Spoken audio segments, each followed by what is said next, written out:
Welcome to part 4 of our HIPAA compliance series. In this video, we'll cover the breach notification rule and the enforcement rule.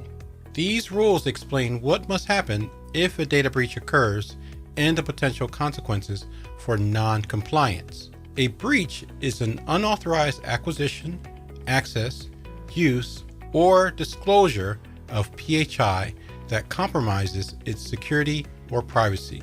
If a breach happens, covered entities and their business associates have specific obligations under HIPAA. Let's start with breach notification rules and what they require. 1. Notify individuals. Affected patients must be informed without unreasonable delay, generally within 60 days of the discovered breach. 2.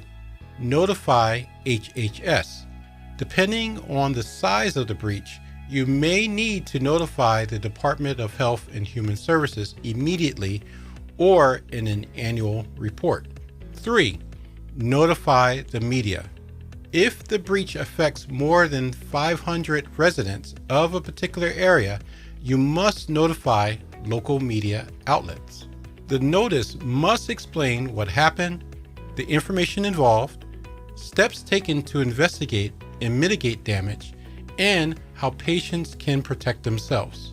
Prompt and transparent communication can help maintain trust. Now, let's look at enforcement.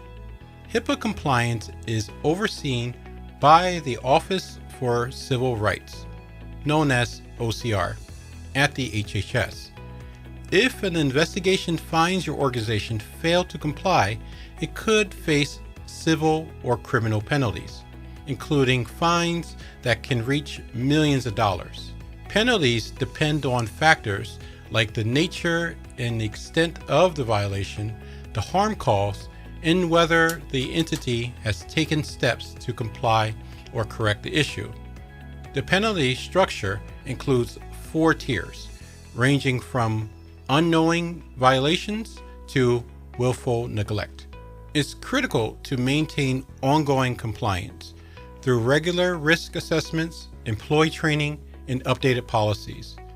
If a breach does occur, prompt and appropriate response can reduce damage and regulatory scrutiny.